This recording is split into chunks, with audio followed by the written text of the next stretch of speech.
En la quietud de un amanecer primaveral del año 1623, un grito desgarrador rompió el silencio de los muros de mármol del palacio de Topkapi. No era el gemido de un soldado herido en batalla, ni el ruego desesperado de un enemigo capturado. Era el grito de una joven de apenas 15 años, la princesa Fatma Sultán, hija del hombre más poderoso de la tierra. Su llanto atravesó los pasillos como cuchillas de hielo. Incluso los eunucos que custodiaban las puertas del palacio retrocedieron aterrados, demasiado asustados para intervenir en un momento prohibido para todos. Lo que ocurrió aquella noche no fue una simple desgracia familiar. Fue la revelación del precio oculto que toda hija de un sultán debía pagar, un precio grabado en la carne y en el alma. Una verdad que la historia intentó silenciar durante 6 siglos. Los gritos de Fatma no provenían de heridas físicas. Eran los lamentos de un ritual, una práctica ancestral que destrozaba el espíritu mucho antes de tocar el cuerpo. Condenaba a las princesas otomanas a una vida de sombras incluso antes de alcanzar la adultez. Durante más de 600 años, el Imperio Otomano preservó una preparación matrimonial tan siniestra y refinada que ni los peores enemigos del trono la habrían deseado para sus propias hijas. Este sistema fue cuidadosamente borrado de los registros oficiales, oculto tras muros dorados y tapices ornamentados. Solo reapareció recientemente, gracias a documentos secretos descubiertos en los archivos de Estambul en 2019. En todo el mundo, millones de mujeres, campesinas, nobles, incluso reinas, soñaban con el destino de una princesa otomana, envuelta en seda, adornada con joyas y servida por innumerables manos. Pero detrás de esos muros resplandecientes no había lujo, sino una pesadilla.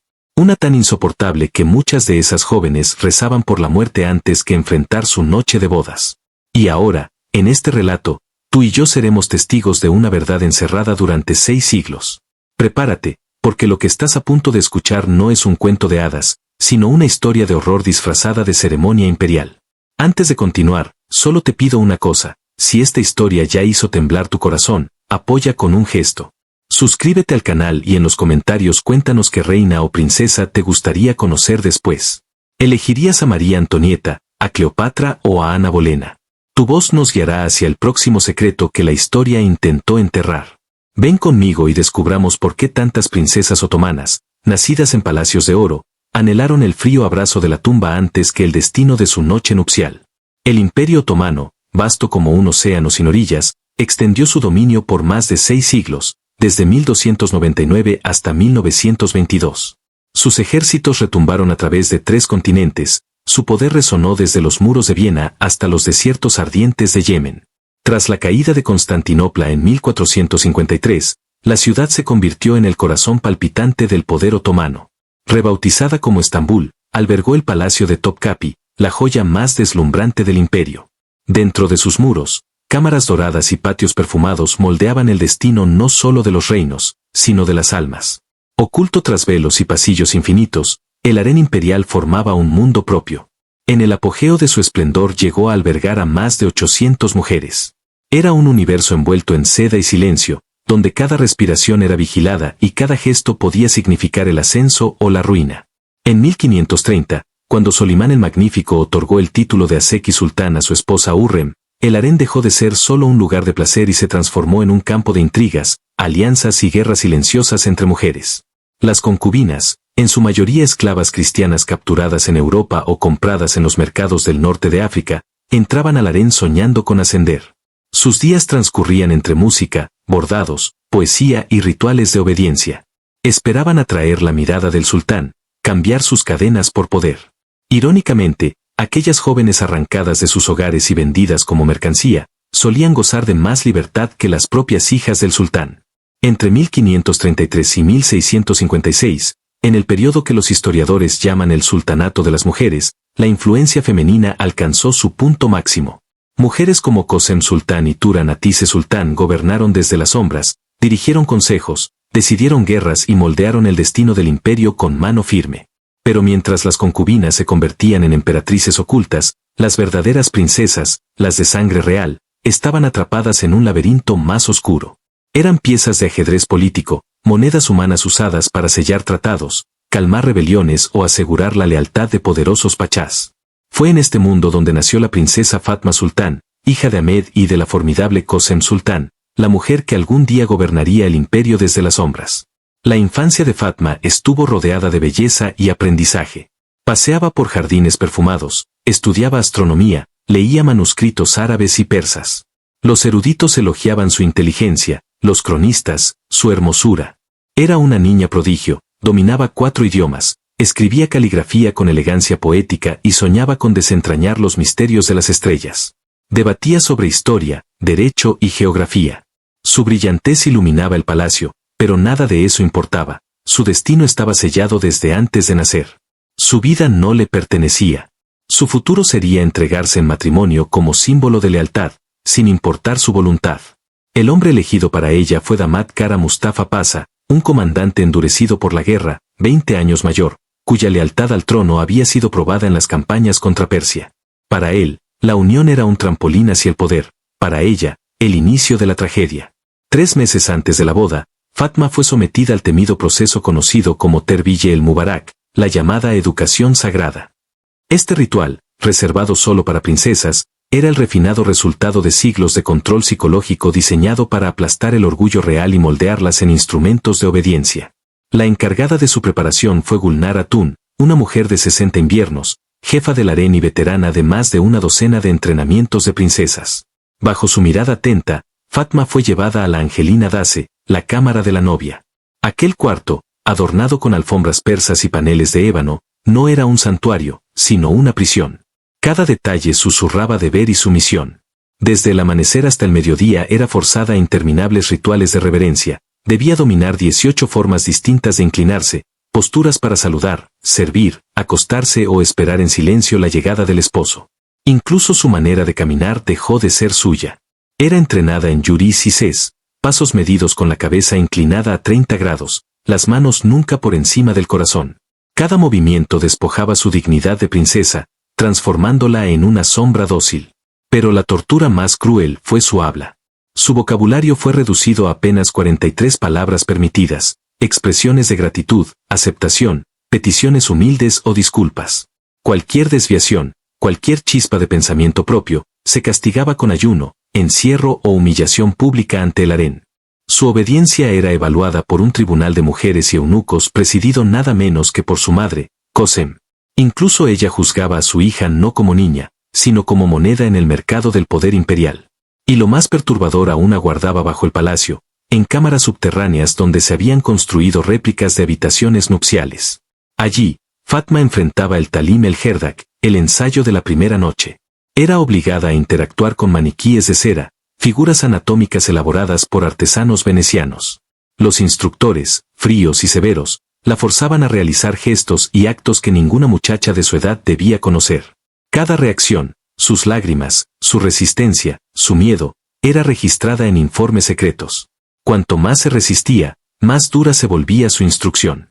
Poco a poco, la niña que soñaba con las estrellas fue quebrada hasta el silencio. Su luz se apagó, su cuerpo aprendido a obedecer, su espíritu se dobló ante la voluntad del imperio. Una semana antes de la boda, el régimen se volvió aún más cruel. Fatma fue trasladada al Helin Kosku, el pabellón de la novia, una cámara aislada donde ningún sonido del exterior podía entrar.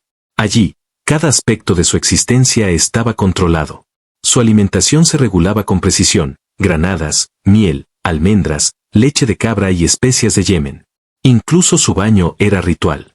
Cada día, sirvientas realizaban abluciones con aceites de valeriana, amapola y flor de azahar. Estos elixires, preparados por alquimistas formados en Córdoba y Samarcanda, contenían sustancias secretas, algunas calmaban el cuerpo, otras adormecían la voluntad, y unas pocas inducían una sensación de desprendimiento del propio ser.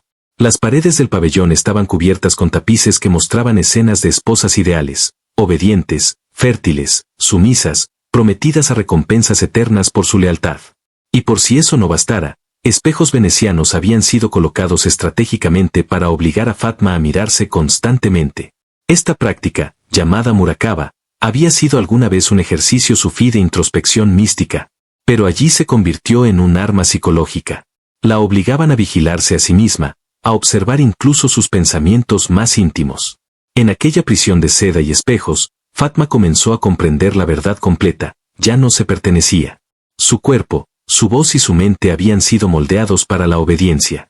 La preparación había cumplido su propósito, no solo quebrándola, sino borrando a la muchacha que alguna vez soñó con las estrellas.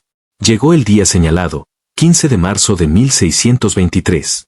Desde el amanecer, Estambul latía como un corazón desbordante. Las calles se llenaron de procesiones, música e incienso. En el palacio de Topkapi se sirvieron banquetes sobre platos de oro. Danzarinas de Persia y Andalucía actuaban mientras los músicos entonaban la gloria del imperio. Los jenízaros mostraban su fuerza ante los ojos del sultán. Para el pueblo, aquello era una visión del paraíso. Para la princesa Fatma, era el preludio de una condena. Los cronistas escribieron que mientras los invitados reían y brindaban, Fatma permanecía en silencio, los labios resecos, la mirada vacía. Los médicos del palacio anotaron lo que hoy llamaríamos ataques de pánico, temblores, sudor frío a pesar del aire fresco de marzo, pérdida total del apetito y respiración tan débil que temieron por su vida. El espectáculo público resplandecía de esplendor, pero dentro de ella el terror crecía como una sombra. Cuando la última copa se alzó y los invitados se retiraron, comenzó la procesión más temida. Fatma fue escoltada al pabellón nupcial, un edificio especial en los jardines privados, diseñado según planos que databan del sultán Mehmed el Conquistador. De forma octogonal y 3 niveles, cada piso tenía un propósito: purificación, sumisión y consumación. La arquitectura no era casualidad. Cada pasillo y cada cámara estaban hechos para reforzar su vulnerabilidad y convertir la ceremonia en un acto total de rendición. El primer nivel, Taja, estaba dedicado a la purificación. Allí, Fatma fue sometida a horas de baños rituales en tinas de mármol llenas de agua de rosas, esencias de sándalo y ámbar traído de Somalia. Los alquimistas aplicaban ungüentos mezclados con opio diluido, extracto de mandrágora y compuestos secretos que inducían calma, obediencia e incluso éxtasis. Los médicos describieron su estado como un trance misionero. El cuerpo cedía mientras el alma gritaba en silencio. El segundo nivel, Teslim Kat, era el piso de la entrega.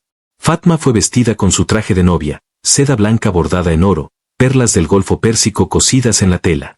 A simple vista era un vestido majestuoso, pero también una jaula. Cierres ocultos facilitaban inmovilizarla. La corona pesaba tanto que la obligaba a mantener una postura rígida. Los brazaletes y tobilleras limitaban sus movimientos, y los zapatos de suela gruesa hacían lentos sus pasos. Era una prisión cosida en lujo. Mientras Fatma era transformada en un símbolo viviente de obediencia, su futuro esposo, Kara Mustafa Pasha, se preparaba de una forma muy distinta. Rodeado de consejeros y veteranos de guerra, era instruido en cómo imponerse psicológicamente sobre una princesa de sangre imperial. Aprendía métodos de intimidación, frases diseñadas para humillar y técnicas de dominio físico. Cada detalle se planificó para eliminar cualquier posibilidad de duda o resistencia. Finalmente, Fatma fue conducida al tercer nivel, Sif Kat, la cámara de la consumación. Sus muros estaban cubiertos con tapices que representaban triunfos militares, ciudades conquistadas, ejércitos derrotados y princesas cautivas. Esa decoración era intencionada. Trazaba una línea directa entre la victoria en el campo de batalla y la victoria en el lecho nupcial. El mobiliario mismo estaba diseñado para el control: camas con cuerdas ocultas, cojines impregnados con aceites calmantes, luces suaves para debilitar la resistencia. Fue allí, en esa cámara saturada de símbolos de dominación, donde Fatma enfrentó su noche más temida. Cuando las puertas se cerraron tras el séquito, Fatma quedó sola con su esposo. Los registros médicos de la época describen lo ocurrido como un colapso total del espíritu. La joven, que había soportado meses de disciplina y humillación, ya no podía responder con coherencia. Su cuerpo temblaba sin control, su voz se redujo a un murmullo apenas audible y su mirada se perdía, como si viera un mundo lejano. Los doctores imperiales llamaron a este estado Sakma, shock completo. Kara Mustafa Pasha, curtido en la guerra, creyó al principio que era arrogancia, una rebeldía que debía quebrar. Aplicó las técnicas que le enseñaron: palabras de intimidación, gestos de dominio, contacto físico calculado. Pero lo que encontró no fue resistencia, sino vacío. No había lucha que vencer, solo ausencia. La mente de Fatma había huido hacia una disociación profunda, como si su alma hubiera abandonado el cuerpo para sobrevivir. Cuando la consumación finalmente ocurrió, tras horas de intentos fallidos, los observadores ocultos la registraron como traumática para ambos. Documentos codificados en persa describen hemorragias internas, desmayos repetidos y lo que los médicos llamaron R.U. la partida del alma. Desde esa noche, Fatma nunca volvió a ser la misma. En los días siguientes, Su comportamiento alarmó incluso a los instructores más severos del harén. Desarrolló mutismo selectivo, hablaba solo en susurros y únicamente cuando se le dirigía la palabra. Perdió por completo el apetito y las sirvientas debían alimentarla a mano. Lloraba sin razón durante horas, y lo peor, desarrolló lo que los cronistas llamaron la enfermedad del miedo. La simple presencia de un hombre, incluso la de eunucos de confianza, la hacía entrar en pánico, respiración acelerada, sudor, desmayos. Los médicos del palacio diagnosticaron lo que llamaban melancolía virginal, un mal común, según ellos, entre las princesas después de su noche de bodas. En términos modernos, era trauma irreversible, una herida imposible de sanar. Intentaron curarla con hierbas, música y ejercicios espirituales sufíes, pero nada devolvió su vitalidad. La brillante muchacha que discutía con sabios y amaba la astronomía y la poesía había desaparecido. En su lugar quedaba una sombra, obediente, vacía, sin vida. Sus libros quedaron cubiertos de polvo, sus instrumentos sin tocar. Los jardines donde antes caminaba con alegría se tornaron silenciosos. La hija del sultán más poderoso se había convertido en el espectro de lo que pudo ser. Su matrimonio con Kara Mustafa Pasha se volvió un arreglo mecánico. Tuvieron hijos, asistieron a ceremonias, mostraron normalidad. Pero tras las puertas, solo había silencio y distancia. Los relatos posteriores sugieren que Mustafa buscó refugio en las campañas militares y en el opio, intentando ahogar la culpa de haber sido el instrumento de un ritual que la destruyó. Fatma vivió 29 años más en ese vacío. Se convirtió en una figura ceremonial, madre por deber, esposa sin voz. En 1652 murió a los 46 años. Los registros oficiales anotaron fiebre cerebral como causa, pero la fecha coincidía con el aniversario de su boda. En la corte, pocos creyeron que fuera casualidad. Aquel día, el peso de la memoria cayó finalmente sobre su alma. La tragedia de Fatma Sultán no fue un caso aislado. Reflejó un patrón repetido generación tras generación de princesas otomanas. Registros desenterrados siglos después revelaron que decenas de hijas reales sufrieron el mismo destino. Algunas quedaron mudas, otras buscaron escapar en la locura o la muerte, y unas pocas desaparecieron de los anales como si nunca hubiesen existido. La maquinaria del imperio, tan precisa en sus protocolos, sabía borrar las huellas inconvenientes. Lo que no podía borrarse se disfrazaba con eufemismos o se escondía tras frases ornamentadas en los registros oficiales. Pero la verdad sobrevivió en escritos secretos, documentos cifrados y testimonios susurrados que permanecieron en las sombras hasta los tiempos modernos. Algunas princesas, pese a su adoctrinamiento, intentaron resistir. Registros recientemente traducidos hablan de hijas reales que fingieron su propia muerte para evitar un segundo matrimonio.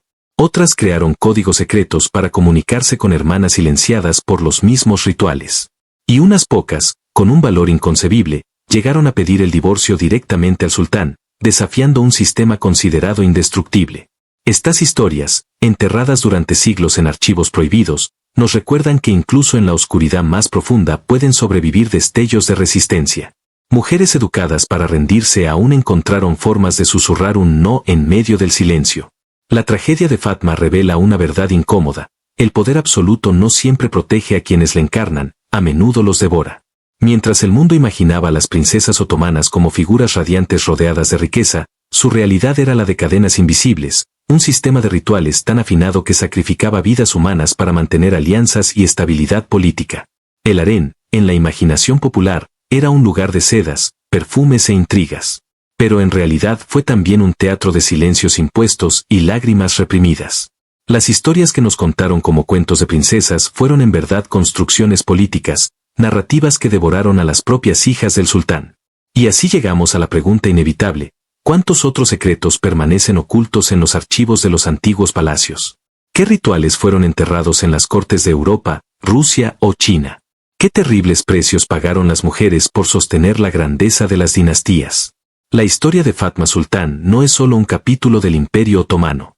Es un recordatorio de cuán fácilmente el poder puede transformar a sus propios hijos en sacrificios, de cómo el esplendor de las coronas suele descansar sobre cimientos de sufrimiento humano. Durante siglos, la historia oficial trabajó para borrar estas verdades. Los cronistas al servicio del trono pintaron el harén como un lugar de lujo y refinamiento. Hablaron de joyas, música y poesía, pero casi nunca de miedo, desesperanza o espíritus rotos. Bajo esa superficie, en manuscritos olvidados y notas médicas, latía otra historia: la de mujeres silenciadas, vidas reescritas y tragedias disfrazadas de ceremonias. El grito que resonó en el palacio de Topkapi en 1623 no fue el único. Fue solo el que dejó suficientes huellas para que hoy podamos escucharlo. Conocer la historia de Fatma es arrancar la máscara que la historia suele usar. Nos recuerda que detrás de cada palacio resplandeciente hubo vidas consumidas por el deber, los rituales y el silencio. Nos muestra que el poder, por vasto que sea, nunca es tan dorado como aparenta. Y nos obliga a preguntarnos cuántas voces siguen enterradas bajo el peso de la ceremonia, esperando que alguien las escuche. Si la historia de Fatma Sultán te ha conmovido, si ha hecho temblar tu corazón, acompáñanos para seguir descubriendo las verdades ocultas tras los muros reales. Suscríbete al canal, comparte este relato con quienes merecen saber qué se oculta tras los cuentos de hadas, y cuéntanos en los comentarios de quien quieres conocer el destino. ¿Revelaremos los secretos de una zarina rusa temida incluso por su madre? ¿O los de una emperatriz china sometida a rituales macabros de poder? ¿O tal vez los de una princesa europea entregada como moneda para sellar una alianza frágil? Tu voz nos guiará hacia la próxima revelación. Porque solo al conocer estas verdades ocultas podremos arrancarle el disfraz a la historia y escuchar, por fin, las voces silenciadas de quienes fueron sacrificadas en nombre del poder.